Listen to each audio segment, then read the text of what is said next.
할렐루야. 오늘 주님의 임재를 기다리며 함께 예배하는 모든 이들에게 하나님의 은혜가 임하시기를 축복합니다. 아까도 말씀드렸지만 사실 지난 주간 아주 길고 힘든 주간이었습니다. 여러분들도 마찬가지였을 것이라고 생각합니다. 사실 저는 지난 주간 우리 성도님들과 엘림교회를 위해서 특별한 각오로 기도하는 주간을 보냈습니다.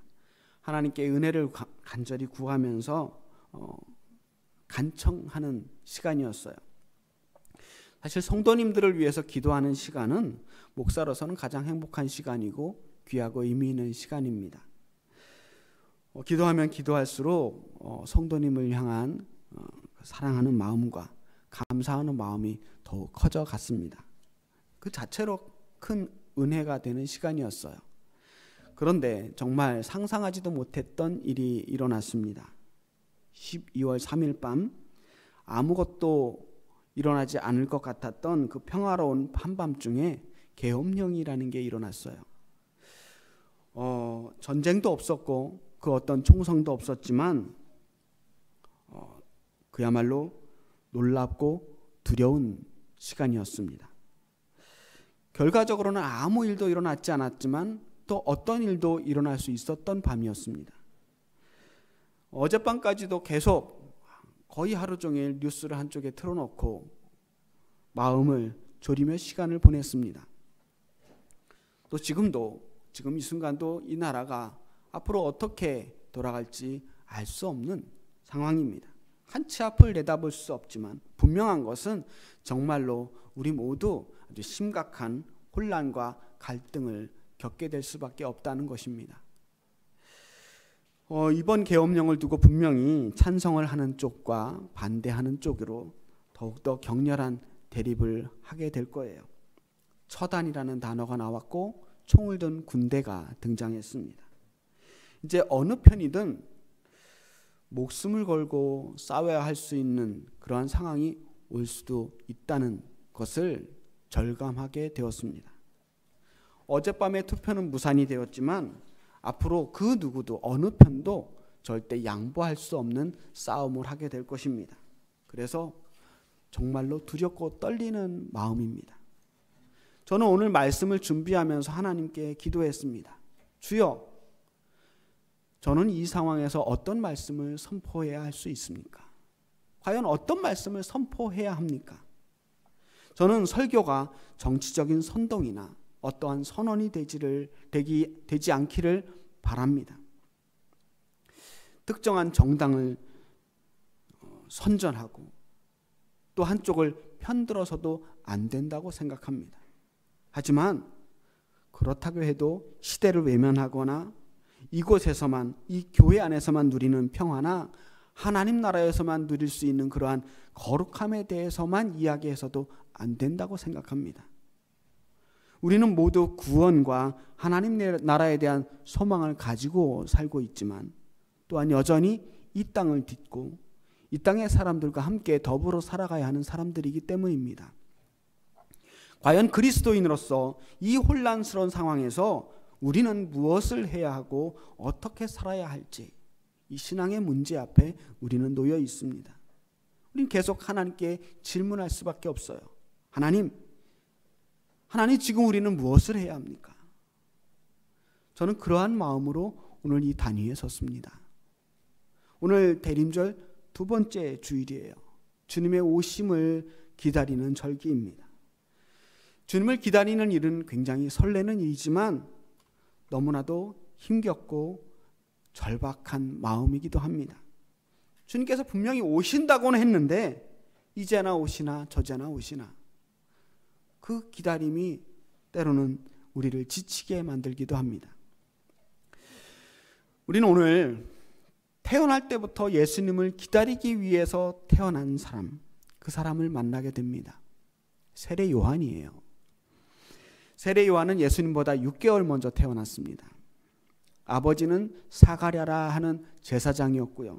어머니는 엘리사벳이었는데 예수님의 어머니 마리아와 친족 관계에 있는 사람입니다. 하나님께서는 마리아에게 예수님의 탄생을 예고하기 전에 먼저 엘리사벳과 아버지 사가랴에게 찾아가십니다. 그리고 그 가정에 아들을 줄 것이라고 말합니다. 그리고 이제 새롭게 태어날 이 아들 요한에게 아주 특별한 사명이 있다는 사실을 알려줍니다. 누가복음 1장 6절 7절 말씀, 16절 17절 말씀입니다. 제가 읽을게요. 이스라엘 자손을 곧 그들의 하나님께로 많이 돌아오게 하겠습니다. 그가 또 엘리야의 심령과 능력으로 주 앞에 먼저 와서 아버지의 마음을 자식에게, 거스르는 자를 의인의 슬기에 돌아오게 하고 주를 위하여 세운 백성을 준비하리라. 세례 요한은요, 주님보다 먼저 와서, 예수님보다 먼저 와서 주님을 위해 세운 백성을 준비시키기 위해서 하나님께서 보내신 사람입니다. 그리고 세례 요한은 정말로 그의 인생을 그렇게 살았습니다. 누가복음 1장 80절에 보면 아이가 자라며 심령이 강하여지며 이스라엘에게 나타나는 날까지 빈들에 있으니라. 빈들에 있으니라. 몇 살 때부터인지는 알 수 없지만 세례 요한은 어느 정도 자라고 난 뒤에 빈들에서 자라게 됩니다. 빈들에서 살았다. 광야에서 살았다는 거예요. 자신의 사명을 감당하기 위해서 스스로 광야로 나갔습니다. 그에게는 부모님도 있었어요. 아버지가 제사장이었습니다. 당시에 그래도 제사장의 아들이라고 하면 어느 정도 미래가 보장되어 있는 사람이었습니다. 하지만 그 모든 것을 버려두고 스스로 광야로 나갔어요. 광야에서 약대 털옷을 하나 걸치고 메뚜기와 야생 꿀을 먹으며 그렇게 스스로 고난을 짊어지며 살았습니다. 메시아의 오실 길을 준비하기 위해서였습니다. 오늘 읽은 말씀은 세례 요한이 백성들에게 나타나는 그 구체적인 시기부터 알려줍니다. 1절 2절 말씀이 그 말씀이에요.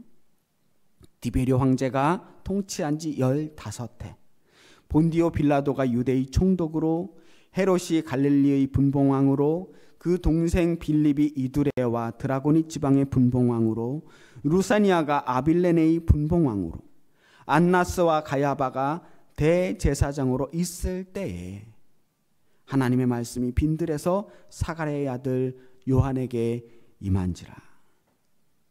하나님의 말씀이 요한에게 임했던 때가 언제였느냐 하면 이스라엘에게 가장 힘들고 어려웠던 시절이었습니다. 디베리오 황제가 통치한 지 15해가 지났어요. 디베리오 황제는 티베리우스 황제, 로마의 황제입니다. 이 황제는 서기 14년에 황제가 되었어요.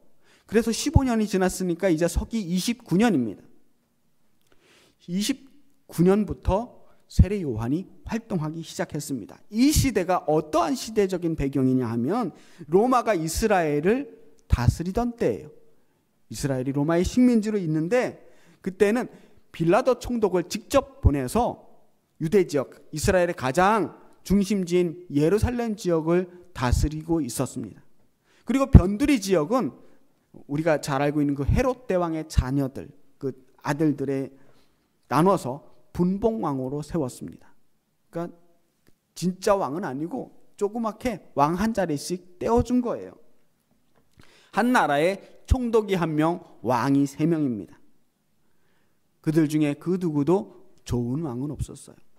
서로 저마다 경쟁적으로 로마 황제에게 잘 보이기 위해서 안간힘을 썼어요. 황제에게 잘 보이려고 하다 보니까 백성들의 수탈은 더욱 심해졌습니다. 백성들의 삶은 정말로 더욱 힘들어졌어요. 로마는 워낙 땅덩어리가 넓어서요, 모든 나라를 직접 다스릴 수가 없었습니다. 그래서 각 나라의 문화와 종교는 그대로 인정해주고 정치적으로만 장악을 하는 방식으로 다스렸습니다. 각 나라의 조공만 받으면 되는 거예요. 그래야 그 거대한 제국을 제대로 효과적으로 운영할 수 있었거든요. 그래서 그 시대에 이스라엘에도 대제사장이 존재할 수가 있었습니다. 그런데 보니까 대제사장이 안나스와 가야바래요. 안나스와 가야바. 원래 성경에서는요, 대제사장은 한 명밖에 없습니다. 대제사장이 한 명 되면 하나님께서 뽑으신 그 아론으로부터 아론의 자손이 대대로 그냥 세습되는 거예요. 아버지가 대제사장면 아들 중에서 하나를 그냥 물려주게 되어 있습니다. 그리고 그 아들이 죽으면 그제서야 새로운 대제사장이 뽑히게 되는 거예요. 평생, 한 번 뽑히면 평생 대제사장으로 살게 되는 것이었습니다. 그런데 어쩌다가 이스라엘의 대제사장이 2명이 되었어요. 왕도 3명이더니 대제사장도 2명입니다. 당시에 이스라엘의 대제사장은 로마에서 직접 임명을 했습니다. 자기 입맛에 맞는 사람으로, 자기에게 잘 보이고 복종적인 사람을 대제사장으로 임명한 거예요. 그 과정에 많은 뇌물도 오고 갔다고 합니다. 그리고 이런저런 이유로 수시로 이 대제사장을 교체하기도 했대요. 그러다 보니까 전임 대제사장이 살아있는데 새로운 대제사장이 뽑히기도 합니다. 그런데 한번 대제사장이 된 사람이 이제 새로운 대제사장 뽑혔다고 금세 일반으로 돌아가는 것도 아니었어요. 그냥 함부로 대할 수 없으니까 그냥 또 대제사장으로 불러주는 거예요. 요즘으로 따지면 감독들이랑 비슷한 것 같아요. 한번 감독 됐는데 임기가 끝나도 그냥 감독님으로 불러주듯이 그렇게 전임 대제사장도 대제사장으로 여전히 그 권위를 가지고 살고 있었던 겁니다. 결론적으로 이 시대는 어떤 시대였느냐? 정치적으로나 종교적으로나 완전히 망가져버린 시대였다. 정말로 어두운 시대였다는 거예요. 왜 이런 이야기를 하느냐? 하나님께서 요한을 부르는 시절이 어떤 시대였느냐? 예수님을 이 땅에 보내신 때가 언제였느냐? 그렇게 어둡고 힘들었던 절망의 시대였다는 거예요. 그때에 하나님께서 요한을 부르시고 예수님을 보내주셨다는 겁니다. 정말로 힘든 때였거든요. 나라는 이제 거의 다 망해버려서 껍데기뿐인 나라를 왕들이 서로 쪼개서 로마 제국의 꼭두각시 노릇을 하고 있던 때였습니다. 종교 지도자들은 너나 할 것 없이 부패하고 타락했습니다. 이 세상에 희망이라고는 찾아볼 수 없었던 시대였어요. 사실 이스라엘은 망한 지가 아주 이미 오래된 나라였습니다. 벌써 바벨론 시대에 망했어요. 그 이후로 바벨론에서 페르시아로 로마로 계속해서 지배자들은 바뀌어 나갔지만 어차피 남의 나라였습니다. 내 나라 뺏긴 건 똑같았어요. 백성들이 그 나라의 주인이었던 적은 단 한 번도 없었습니다. 어차피 권력자들의 나라였고 끝없는 억압과 수탈의 시대였습니다. 그래서 백성들의 삶은 늘 위태롭고 괴로웠습니다. 제일 힘들 때 우리는 주님을 찾아요. 너무 힘들면 나도 모르게 주여 소리가 나오잖아요. 그 시대도 그랬어요. 너나 할 것 없이 주여 우리를 구원하여 주옵소서. 메시아를 기다리는 것 말고는 바랄 게 없었어요. 힘든 사람만이, 정말 힘든 현실을 살고 있는 사람만이 간절하게 하나님의 구원을 바라게 됩니다. 그래서 주여 어서 오시옵소서, 우리를 구원하여 주시옵소서라는 기도를 늘 달고 살았던 거예요. 그 기다림이 극에 달했을 때, 사람들의 기다림이 극에 달았을 때 바로 그 절망의 순간에 세례 요한이 나타납니다. 하나님의 말씀이 세례 요한에게 임하셨어요. 이제 때가 왔다. 이제부터 내가 나서서 메시아의 오실 길을 준비해라. 그 미션을 받게 되고 그때부터 요한은 본격적으로 그 광야에서 외치는 자의 소리가 됩니다. 회개하라. 천국이 가까이 왔다. 이게 세례 요한의 가장 중심 메시지였어요. 이 메시지는 또한 예수님의 가장 처음 하셨던 메시지였고 핵심 메시지이기도 했습니다. 그 회개의 메시지를 전하면서 계속해서 세례를 베풀었습니다. 세례 요한이 괜히 세례 요한이 아니에요. 계속 세례를 베풀었어요. 그 세례는 회개의 세례였다라고 말합니다. 요단강에서 사람들을 물에 담그고 씻으면서 어떠한 종교적인 예식들을 베풀었는데 그것을 세례라고 불렀어요. 원래 유대교에서는요, 이런 비슷한 정결례가 있었습니다. 정결법에 어긋나는 부정한 상태가 되었을 때, 더러운 걸 만지거나 시체를 만지거나 피를 만지거나 해서 내 몸이 더러워졌을 때 깨끗하게 씻어서 정결케 하는 예식이 있었습니다. 그런데 세례 요한의 세례는 조금 달랐어요. 거기에 좀 더 특별한 의미를 담았습니다. 단순히 정결법에만 해당되는 죄가 아니라 내 모든 죄를, 단순히 부정한 상태에서 벗어나기 위해서가 아니라 내가 지은 모든 죄악을 씻어내는, 깨끗하게 씻어내는 회개의 의미를 담은 세례를 행했다는 겁니다. 회개하라, 천국이 가까이 왔다라고 하는 이 메시지를 전한 다음에 진정으로 회개하기 원하는 사람들에게 세례를 베풀었어요. 모든 죄악을 이 자리에서, 이 요단강에서 깨끗이 씻어버리라는 거예요. 그렇게 결단하는 사람들에게 회개의 세례를 베풀었는데 수많은 사람들이 그에게 세례를 받기 위해 찾아옵니다. 그래서 이름이 세례 요한이 된 거예요. 세례 요한은 그 세례를 통해서 사람들에게 천국을, 하나님 나라를 맞이할 준비를 하게 하고 예수님을 맞이할 준비를 시킨 겁니다. 우리가 알아야 할 것은 세례 요한이 이 세례를 통해서 이스라엘 백성들에게 정말로 하고 싶었던 것은 단순히 자기 반성이나 종교적이나 도덕적으로 완벽한 사람을 만드는 것이 아니었다는 겁니다. 지금 세례 요한은 예수님께서 오실 길을 준비하고 있는 중이에요. 예수님이 지금 가셔야 할 그 길을 깨끗하게 닦아놓고 있는 중입니다.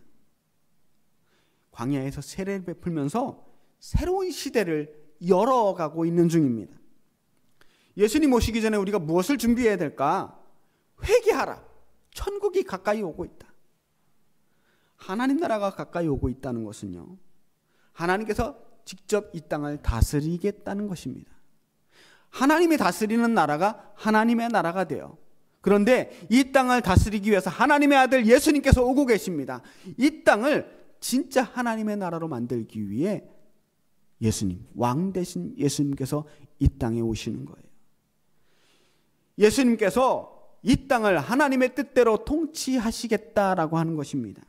그러면 그 하나님 나라에 앞서서 우리가 먼저 뭘 해야 되느냐? 회개해야 된다는 거예요. 하나님의 나라가 임하면 자격이 없는 사람들, 그 나라에 합당하지 않은 사람은 하나님 나라에 살 수가 없어요. 하나님의 나라에는 하나님의 법과 하나님의 질서가 통하는 나라입니다. 오직 하나님의 정의만 통하는 세상입니다. 그래서 하나님의 나라가 오게 되면 의인은 구원을 받고 죄인은 심판을 받게 된다는 거예요. 그래서 하나님의 나라가 오기 전에, 예수님께서 이 땅을 완전히 통치하시기 전에 우리가 먼저 회개해야 한다는 거예요. 그 나라의 백성이 되기 위해선 내가 먼저 회개해야 된다.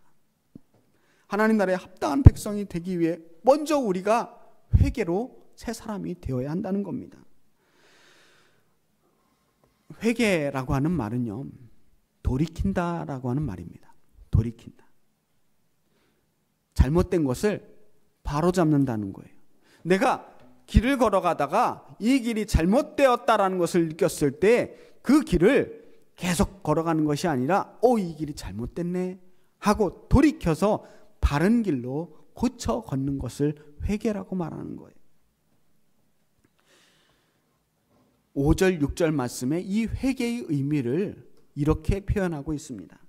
모든 골짜기가 메워지고 모든 산과 작은 산이 낮아지고 굽은 것이 곧아지고 험한 길이 평탄하여질 것이요 모든 육체가 하나님의 구원하심을 보리라 함과 같으니라. 골짜기가 메워진대요. 산들이 낮아집니다. 굽은 곳이 곧아집니다. 험한 길이 평탄하여집니다.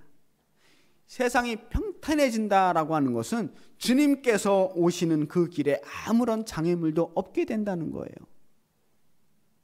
주님 오시는데 그 앞에 거칠 것이 없이 깨끗하게 정돈해 놓는다는 것입니다. 주님의 오실 길을 가로막는 모든 장애물들, 모든 죄악과 악함들이 다 없어지게 된다는 것입니다. 예수님이 오실 길을 뭐가 막아요? 우리의 죄가 가로막는 거예요. 예수님과 우리와 만남에 있어서 가장 큰 장애물은 죄악입니다. 하나님과 우리와의 장애물들, 그 죄악을 걷어내는 것이 온 땅을 평평하게 만드는 것입니다. 4절 말씀에 선지자 이사야의 책에 쓴 바 광야에서 외치는 자의 소리가 있어 이르되 너희는 주의 길을 준비하라 그의 오실 길을 곧게 하라 라고 했어요. 주의 오실 길을 준비하는 것, 주의 오실 길을 곧게 하는 것, 그게 바로 회개인 것입니다. 지금 세례 요한은 광야에서 외치고 있습니다. 우리의 잘못을 바로잡아야 된다고. 주님이 오고 계시는데 지금 우리가 잘못된 것들을 바로 잡아야 한다고 하나님께 우리의 과오를 고백하고 바로 잡겠다고 외치고 있습니다. 살다 보면요, 실수할 수 있습니다. 잘못할 수도 있습니다. 하지만 주님 오시기 전에 우리가 바로 잡아야 합니다. 잘못된 것은 잘못되었다고 고백해야 합니다. 하나님께서는 모든 것을 오래 기다리시는 분이지만 잘못된 것을 바로잡을 기회는 항상 있는 것은 아닙니다. 우리에게 기회가 그리 많지 않을 수도 있다는 것입니다. 의인이라고 항상 늘 정의로운 일만 하면서 살아가는 것은 아니에요. 언제 우리가 의인이 될 수 있느냐면 정말로 필요할 때 그 필요한 행동을 하는 사람이 의인이 됩니다. 어느 날 불현듯이 우리에게 그런 일을 할 순간이 찾아옵니다. 잘못된 행동을 할 기회도 그렇게 많지 않아요. 남들에게 사과를 하는 것도 타이밍이 중요하고요. 주님께 회개하는 것도 타이밍이 중요하더라고요. 주님을 기다리는 일은 절대로 고요하고 거룩하게만 할 수는 없습니다. 주님을 기다리는 일은 광야에서 몸부림치는 일입니다. 내가 외치지 않으면 돌들이라도 외치게 할 것이라고 말씀하셨어요.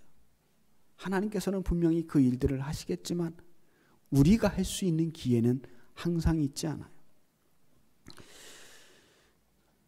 제가 존경하는 독일의 디트리 본회퍼 목사님께서 이런 말씀을 하셨어요.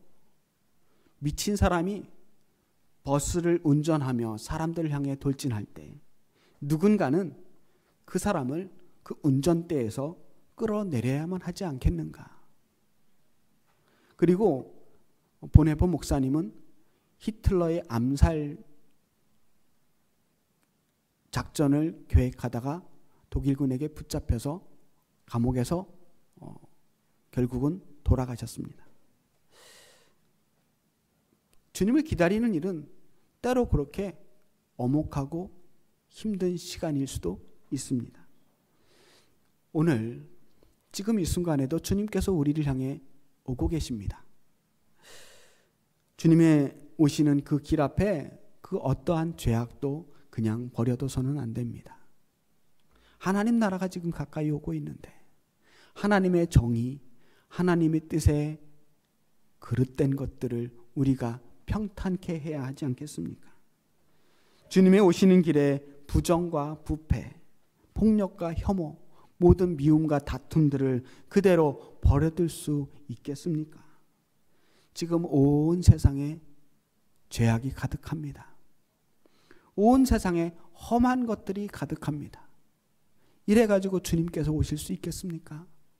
주님의 길이 이렇게 지저분해야 되겠습니까? 주님의 오실 길을 곧게 해야 할 책임이 바로 우리에게 있습니다. 바로 잡아야죠. 회개는 부정한 것들을 바로잡고 죄악을 돌이키고 잘못된 길을 올바르게 걸어가는 것입니다. 이 대림절, 주님의 오실 길을 준비해야 하는 절기입니다. 광야에 외치는 자의 소리가 되어 이 땅에 회개를 선포해야 합니다.